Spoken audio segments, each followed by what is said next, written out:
Un système de retraite pour les pauvres. Que ce soit dans les pays riches ou dans les pays pauvres, la retraite des personnes avec peu de moyens est indécente ou n'existe pas. Ce sont les niveaux orange de la spirale dynamique qui détruisent les plus faibles en conjonction avec les valeurs négatives de bleu et rouge. Mais avec de la volonté, on peut changer certaines choses.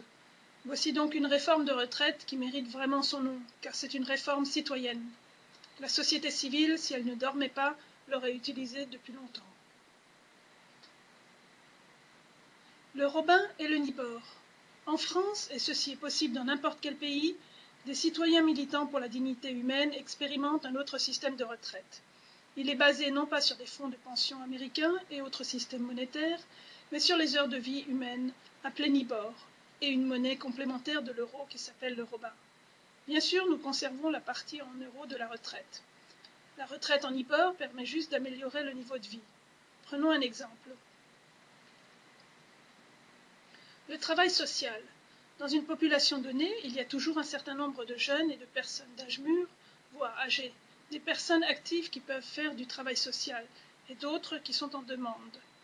Dans presque tous les pays, le travail social est considéré comme sans valeur et laissé aux soins des femmes et de bénévoles pour la plupart du temps. On entend par travail social tout ce qui améliore le bien-être d'une personne, qu'elle soit âgée, malade ou handicapée, peu importe le type de handicap. La misère est un handicap, et un travail social peut y remédier.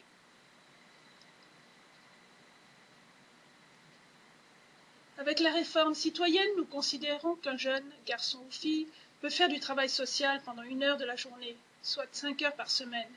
Ces heures peuvent également être faites en une fois le samedi ou en 2 ou 3 jours, conformément aux besoins et aux possibilités de chacun. Ce travail social est à faire en dehors de sa propre famille, mais à proximité de chez soi. Dans le modèle qui représente le contrat standard, que l'on peut varier à sa guise, le jeune commence à 14 ans et gagne ainsi 260 nibors, la monnaie temps, pour 46 semaines.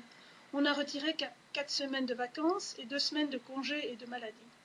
À l'âge de 24 ans, après ses études, il passe à 2 heures par jour ou 10 heures par semaine. Il totalise alors 460 nibors par an. À l'âge de 65 ans, il aura totalisé 21 160 nibors.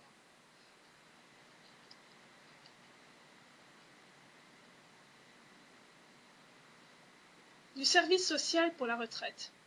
À l'âge de la retraite, supposons que ce soit à 65 ans, il passe 5 ans à faire de l'humanitaire ou du social, pendant 6 heures par jour, soit 1380 heures par an. Puis il devient demandeur de service social lui-même, par exemple pour tenir son jardin, car il ne peut plus le faire, en raison de problèmes de santé. Il dispose maintenant d'un compte retraite se montant à 28 060 nibors, qu'il peut dépenser pour ses besoins. Un complément de retraite. Si pendant 2 ans, il consomme 460 nibors par an, soit un peu plus de 9 heures par semaine, et pendant les 2 années suivantes, il consomme 690 nibors par an, ou près de 14 heures par semaine, et pour finir 1150 nibors par an, soit près de 23 heures par semaine, jusqu'à la fin de sa vie. Il peut vivre jusqu'à l'âge de 95 ans de sa retraite citoyenne en complément de sa faible retraite en euros. En France et dans les pays de l'euro, le nibor de retraite vaut 10 robins, la valeur complémentaire de l'euro en Europe, soit 280 600 robins, si le compte retraite se monte, comme vu précédemment, à un total de 28 060 nibors.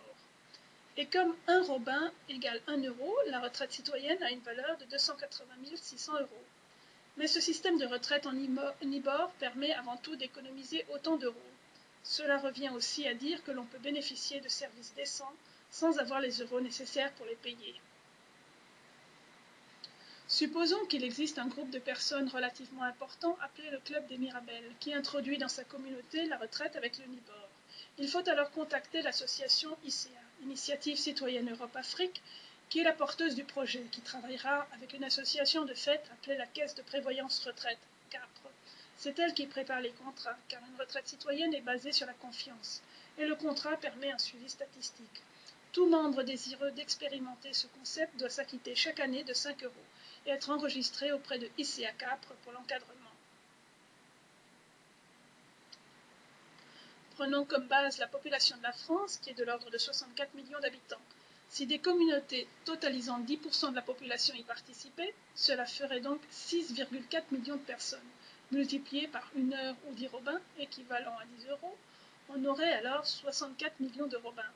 Cette somme importante chaque heure serait autant d'argent économisé en euros par les caisses de retraite françaises, car ces sommes auraient été dépensées ou payées en robins. Inutile d'aller plus loin dans les calculs, on peut voir dès à présent qu'une somme énorme serait entièrement disponible pour la redistribution des richesses volées démocratiquement, notamment à l'éducation et à la santé des pauvres.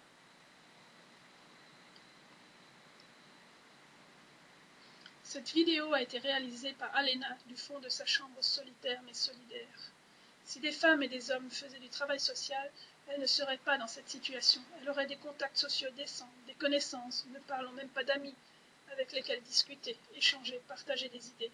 La solitude la tue, mais tout le monde s'en moque.